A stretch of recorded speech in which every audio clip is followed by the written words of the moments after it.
Hello everyone, a very good afternoon. साथियों, आज की क्लास में हम बात करेंगे सोविंग एंड सोइंग मेथड के बारे में, यानी कि बुआई और बुआई के तरीके के बारे में बात करेंगे कि कैसे बीज की बुआई की जाती है और कौन कौन से तरीके हैं जिनके माध्यम से हम बुआई कर सकते हैं। तो आइए शुरू करते हैं आज की हम अपने इस सेशन को।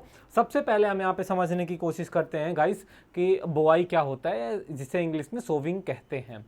क्या होता है इसको समझने की यहाँ पे प्रयास करते हैं। तो फसल उत्पादित करने के लिए, ठीक है, कोई भी फसल उत्पादित करने के लिए भूमि की तैयारी करनी पड़ती है। पहले क्या होता है, भूमि की तैयारी करते हैं। देखिए, कोई भी फसल हो उसकी बुआई से पहले जो है भूमि की तैयारी की जाती है, और भूमि की तैयारी के बाद उसमें बीज को क्या किया जाता है, जो तैयार बीज होते हैं, बीजों को तैयार खेतों में उचित विधि से बोने की आवश्यकता पड़ती है। क्या होता है, जो बीज होते हैं और जब खेत की तैयारी कर लेते हैं पूरी तरीके से, तो जो बीज होते हैं उनकी उसमें बुआई करते हैं। तो बुआई क्या होता है, बुआई मिट्टी में बीज बोने की एक प्रक्रिया है। क्या है, बुआई जो है मिट्टी में बीज को बोने की एक प्रक्रिया है। और इस प्रक्रिया के दौरान क्या होता है, इस प्रक्रिया के दौरान उचित गहराई, उचित दूरी बनाए रखने सहित उचित सावधानी बरतनी चाहिए। देखिए, बुआई के समय जैसे कि हम बीज की बुआई कर रहे हैं, हम मानते हैं गेहूं की बुआई हमें करनी है, ठीक है। तो गेहूं की बुआई से पहले हम अपने खेतों की अच्छे से तैयारी करते हैं, उसमें जो है उर्वरक या खाद डालते हैं और उसकी जुताई करके उसको अच्छी तरीके से उसकी तैयारी करते हैं। उसके बाद जो है कुछ तथ्य हैं जिनका ध्यान रखते हुए हमें बीज की बुआई करते हैं, जैसे बीज की गहराई हो गई और बीज से पौधे से पौधे की दूरी हो गई। इन सब चीज़ों का ध्यान रखते हुए जो है हम बुआई करते हैं। और मिट्टी साफ स्वस्थ हो, रोग और कवक सहित अन्य रोग जनकों से मुक्त होनी चाहिए। हम जिस मिट्टी में बीज की बुआई कर रहे हैं फसल की तैयारी फसल के लिए, तो उसमें यह भी ध्यान रखना होगा हमें कि जो हमारी मिट्टी है उसमें किसी प्रकार के खरपतवार या रोग जनित ना हो, उससे जो है मुक्त होनी चाहिए। इन सभी चीज़ों को या इन सभी सावधानियों को बीज के अंकुरण के लिए आवश्यक है। इन सभी जो तथ्य हैं जिन पे हमने अभी बात की, ये जो है बीज के अंकुरण के लिए बहुत ही आवश्यक होते हैं, क्योंकि जब रोगजनक नहीं होंगे, कोई रोग नहीं होगा, मिट्टी में खरपतवार नहीं होगा, तो बीज का अंकुरण अच्छा होगा, ठीक है। बीज से नए पौधे जो है नए पौधों के रूप में विकसित होने की प्रक्रिया जो है क्या होती है, बुआई कहलाती है, ठीक है। क्या होती है, बुआई कहलाती है। तो दोस्तों, बुआई समझ में आया। अब हम बात करेंगे बुआई की विधियों की, या फिर मेथड ऑफ सोइंग की बात करेंगे कि बुआई की कौन सी विधियां हैं, कौन कौन से तरीके हैं जिनके माध्यम से हम जो है फसलों की बुआई कर सकते हैं। तो सबसे पहले साथियों बात करेंगे कैसे कि जो बुआई की विभिन्न विधियां हैं, बुआई की विधि मुख्य रूप से फसल के स्वभाव, ठीक है। अब देखिए, जो बुआई की विधि है वो फसल के स्वभाव पे भी क्या करती है, डिपेंड करती है, और उपलब्ध संसाधन और उसके साथ साथ जो मौजूदा परिस्थिति है उस पर। इन सब चीज़ों को ध्यान में रखते हुए, इन तथ्यों को ध्यान में रखते हुए बीज की बुआई की जो विधियां हैं वो अलग अलग हैं। और सबसे पहले विधि की बात करें तो हम छिटकुआ विधि, या फिर इंग्लिश में बोलेंगे ब्रॉडकास्टिंग मेथड। क्या कहते हैं साथियों, ब्रॉडकास्टिंग मेथड, ठीक है। ब्रॉडकास्टिंग मेथड ये क्या होता है, इसको समझने की कोशिश करते हैं। तो इस विधि में अच्छी तरह से तैयार खेत में बीजों को समान रूप से बिखेर दिया जाता है। जैसा कि हम देखते हैं अभी भी जो है हमारे जो ग्रामीण क्षेत्र हैं, किसान वहाँ पे अभी भी बहुत अधिक संख्या में लोग जो है बीजों की बुआई छिटकुआ विधि से करते हैं। किस विधि से करते हैं, छिटकुआ विधि से करते हैं। इसमें क्या होता है, खेत की अच्छी तरीके से तैयारी करके जो बीज है उसको जो है समान मात्रा में, समान रूप में पूरे खेत में बिखेर देते हैं। क्या करते हैं, पूरे खेत में बिखेर देते हैं। बीज की बुआई के लिए ये जो विधि है सबसे क्या है, सबसे पुरानी विधि है। क्या करते हैं इस विधि में, सबसे पहले खेत की तैयारी करेंगे अच्छे से, और उसके बाद बीज को समान रूप से बिखेर के उस पर पाटा लगा देंगे, या जुताई करने के बाद जुताई करके उस पर पाटा लगा देंगे, ताकि जो है बीज जो है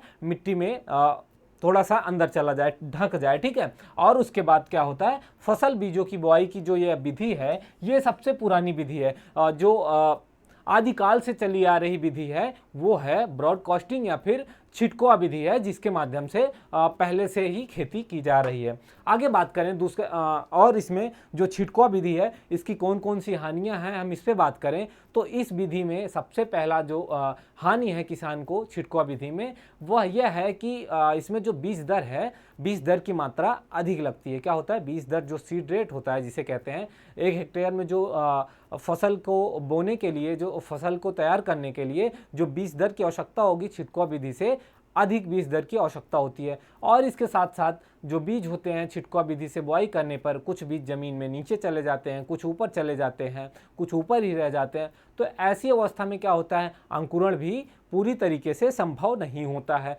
उसके साथ साथ क्या होता है, बीजों को छिटका कर बोने से क्या होता है, कहीं कहीं बीज अधिक मात्रा में गिर जाते हैं, कहीं कहीं दूर गिर जाते हैं। तो वहाँ पे या फिर यह परिस्थिति उत्पन्न होती है कि जो जब फसल हमारा अंकुरित होती है, फसल अंकुरित होती है तो उसमें क्या होता है, जो पास पास होते हैं पौधों में आपस में प्रतिस्पर्धा होने लगती है। और उसके साथ साथ जो फसल होते हैं, जो पौधे होते हैं, पौधों का जो है एक तरह से कहा जाए तो पौधे जो है जो कम संख्या में जहाँ रहते हैं वहाँ के पौधे स्वस्थ रहते हैं और सही रहते हैं। कहीं कहीं ऐसा होता है कि बीज जब बहुत पास गिर जाते हैं तो वहाँ पे जो है पौधे जो है सही से अपना ग्रोथ या फिर खुद को स्टेबल नहीं कर पाते हैं।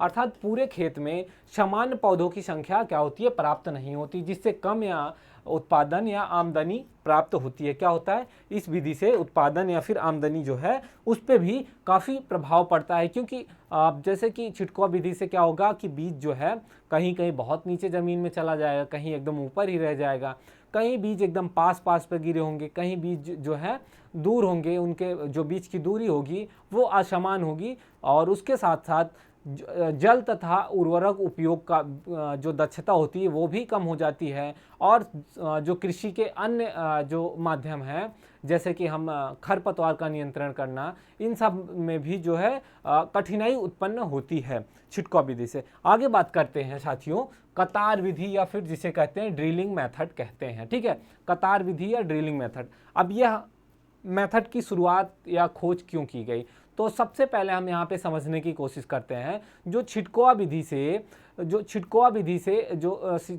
में या छिटकुआ विधि की जो समस्याएं थी उनसे जो है बचने के लिए, ठीक है, छिटकुआ विधि से होने वाली समस्याएं से बचने के लिए जो है कतार विधि या फिर ड्रिलिंग मेथड जो है उपयोग में लाया गया। ठीक है, ये प्रचलन में आई। बीजों की बुआई कतारों में करने के लिए विभिन्न यंत्रों, संसाधनों या साधनों का प्रयोग किया जाता है। कतार में बुआई की गई फसल अंतः कृषि क्रियाओं द्वारा खरपतवारों को कम खर्च में नियंत्रित किया जा सकता है। और इसके साथ साथ अतिरिक्त बीज बुआई कतार में करने से बीज एक समान गहराई पर पड़ते हैं जिससे एक समान फसल स्थापना होती है। और बीजों को कतार में बोने से बीज दर काफ़ी कम किया जा सकता है, काफ़ी हद तक जो है बीज दर को कम किया जा सकता है। देखिए जो कतार विधि है, ड्रिलिंग विधि है, इसमें क्या होता है कि जो पौधे होते हैं, जब इस विधि से हम जो है बुआई करेंगे तो इसमें जो पौधों से पौधों की दूरी होगी वो समान होगी। और उसके साथ साथ पौधों को जो बीज की गहराई होगी ज़मीन में वह भी एक समान होगी। और उसके साथ साथ ऐसी जो इस विधि से क्या करते हैं, बुआई करने से हमारी जो फसल होती है वो अच्छी तरीके से तैयार होती है और उत्पादन भी अच्छा प्राप्त होता है। और उसके साथ साथ इस विधि को अपनाने से जो है बीज दर जो है कम लगता है। क्या होता है, बीज दर कम हो जाता है काफ़ी हद तक। आगे बात करें ड्रिबलिंग विधि, ठीक है, या प्लांटिंग मेथड कहते हैं जिसे। इसमें क्या होता है कि जहां एक एक बीज या बीज सामग्री भूमि में मानव श्रम के द्वारा रखा जाए, क्या किया जाए, यहाँ पे समझिएगा ड्रिबलिंग विधि का ड्रिबलिंग मेथड को। तो जहां पे एक बीज या बीज सामग्री भूमि में, जमीन में मानव श्रम के द्वारा रखा जाए, किसके द्वारा रखा जाए, मानव श्रम के द्वारा रखा जाए, तब इस विधि को क्या कहेंगे, ड्रिबलिंग विधि या फिर प्लांटिंग विधि कहेंगे। ठीक है, इसमें किसी भी जो है यंत्रों का प्रयोग नहीं किया जाएगा, इसको मानव श्रम के द्वारा जो है इसको रखा जाएगा, एक समान दूरी पर और समान गहराई पर इसको रखा जाता है। ठीक है, समान रूप से यह विधि उन फसलों के बीजों की बुआई में अपनाई जाती है। देखिए अब ये सवाल उठता है कि जब ड्रिबलिंग मेथड से हम बुआई करते हैं, ड्रिबलिंग मेथड से बुआई करने पर जो है मानव श्रम के द्वारा बीज को रखा जाता है, ठीक है, बीज की स्थापना की जाती है, ऐसा क्यों किया जाता है। तो जो है ऐसा इसलिए किया जाता है, या फिर सामान्य रूप से यह विधि उन फसलों के बीजों की बुआई के लिए अपनाई जाती है जिनके उन फसलों के बीजों के लिए अपनाई जाती है जिनके बीजों का आकार बड़ा होता है। क्या होता है? वे फसलें जिनके बीजों का आकार क्या होता है? बड़ा होता है, एवं जिन्हें बढ़ने के लिए ज़्यादा जगह की आवश्यकता पड़ती है। ऐसी फसलों के कुछ उदाहरण हैं जैसे कि कपास, मक्का, आलू, गन्ना आदि। ठीक है, इसको क्या करते हैं, इन सब की जो बुआई की जाती है ज़्यादातर जो है मानव श्रम के द्वारा ही किया जाता है। इसमें क्या होता है, इसके बीज जो होते हैं, आलू हो गया, गन्ना हो गया, कपास हो गया, मक्का हो गया, इनके जो बीज होते हैं ये बड़े होते हैं। ठीक है, तो इनमें जो है इस विधि को अपनाया जाता है। आगे बात करें रोपाई विधि या फिर ट्रांसप्लांटिंग मेथड। जैसा कि यह जानते हैं, रोपाई या फिर ट्रांसप्लांटिंग, जैसे कि अभी जो है धान का सीज़न, धान की रोपाई का सीज़न, धान की रोपाई अभी तक में हो चुकी है। ठीक है, तो रोपाई का मतलब यह होता है कि पहले नर्सरी में जो है फसल को या फिर पौधों को, नर्सरी पौधों को तैयार किया जाता है। ठीक है, एक जगह, फिर उसको जो है छोटे से एरिया में नर्सरी में पौधों को तैयार किया जाता है। फिर उसके बाद पौधों को वहाँ से उखाड़ के खेतों में लगाया जाता है, जिसे रोपाई या ट्रांसप्लांटिंग मेथड कहते हैं। अब इसमें कौन कौन से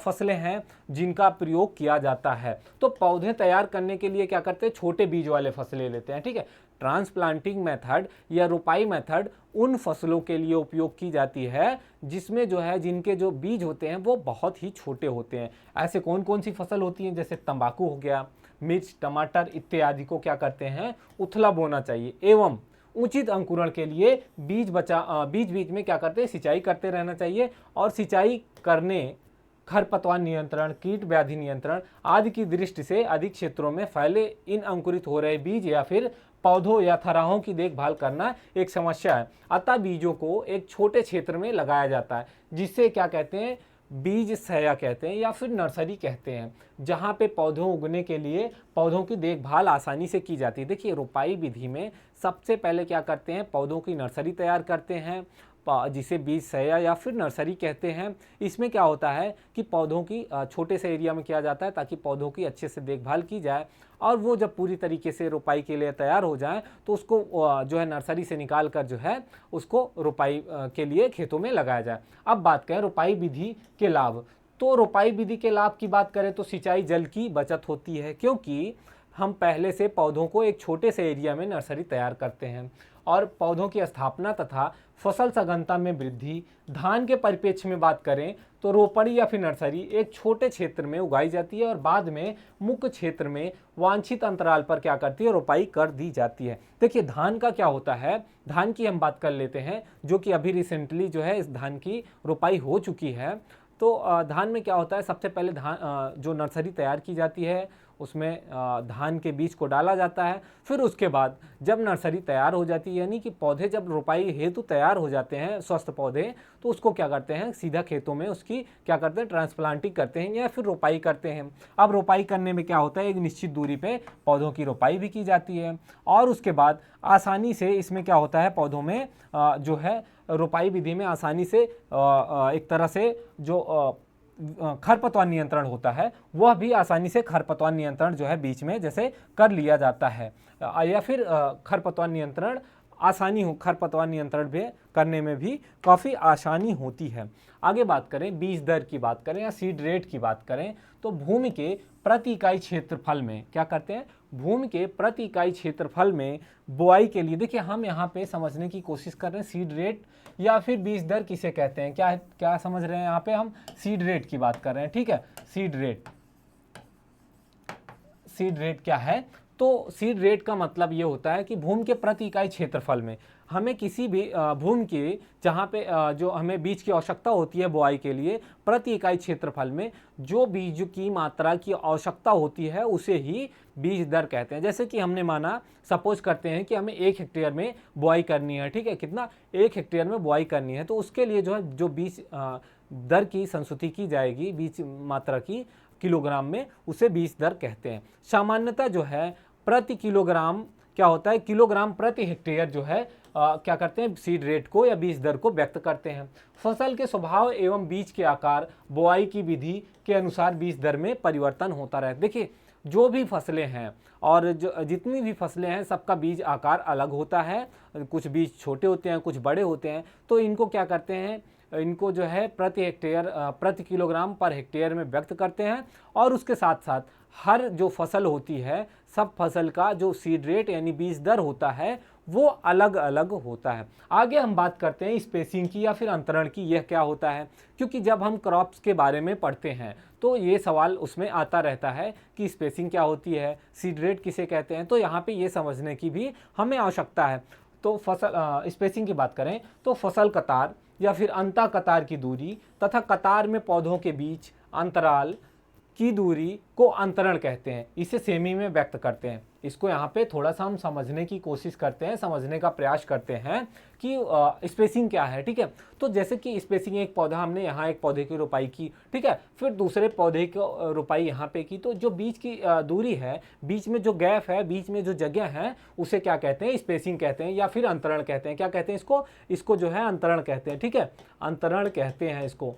अब अंतरण करने में इसको क्या करते हैं, अंतरण को हम सेंटीमीटर या सीएम में व्यक्त करते हैं। किस में करते हैं, सीएम में व्यक्त करते हैं, सेंटीमीटर में व्यक्त करते हैं स्पेसिंग को।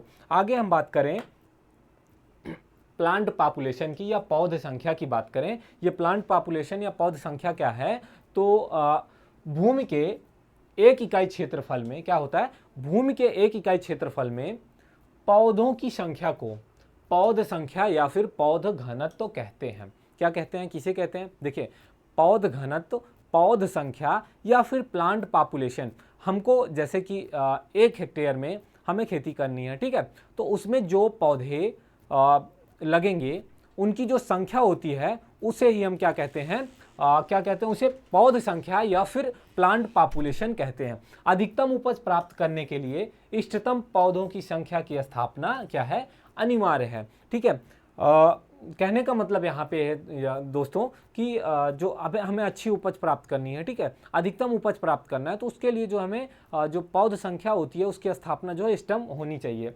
जब बीज को सघन रूप से बोया जाए तब फसल के पौधों को आपस में बढ़ावर के कारकों जगह, पानी, पोषक तत्व, सूर्यताप एवं प्रकाश, हवा आदि के लिए प्रतिस्पर्धा होती है, जिससे उत्पादन में कमी आती है। जैसे जैसे प्रति इकाई क्षेत्रफल में पौधों की संख्या बढ़ती है वैसे वैसे प्रति इकाई क्षेत्रफल में पौध उत्पादन कम हो जाता है।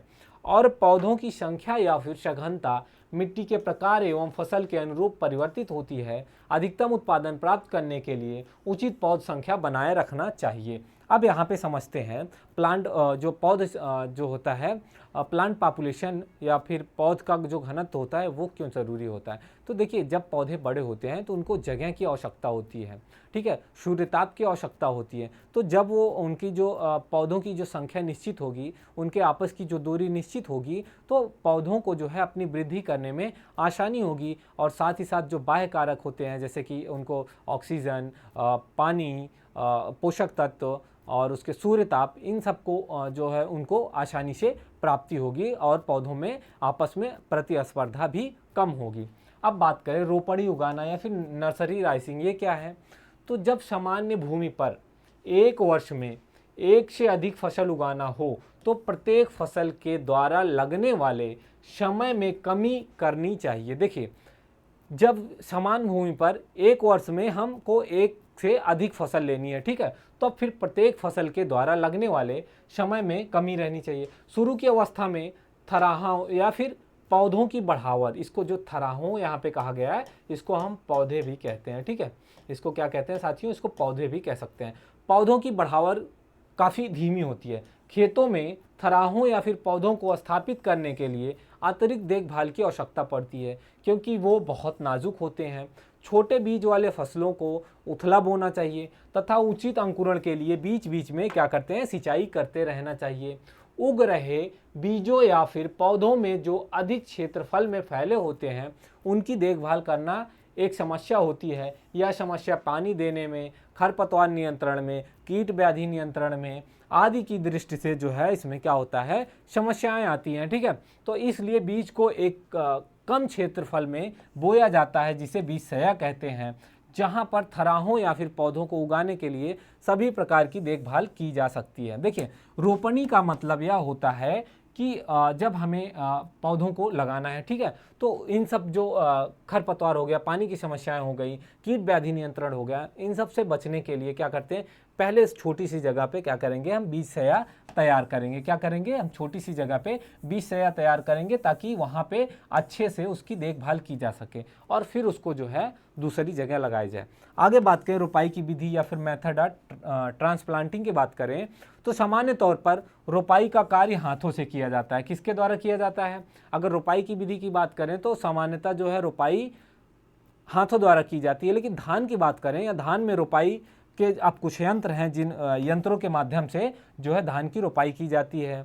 पौधों जैसे कि डेपोक विधि से उगाए गए पौधों को भी यंत्रों द्वारा उनकी ट्रांसप्लांटिंग की जाती है। रोपाई के लिए पौधों की उम्र, रोपाई से अच्छे परिणाम प्राप्त करने के लिए पौधों को उचित उम्र, उचित गहराई पर रोपना चाहिए और रोपाई के लिए पौधों की उम्र फसल तथा मौसमी परिस्थितियों पर क्या करती है, निर्भर करती है।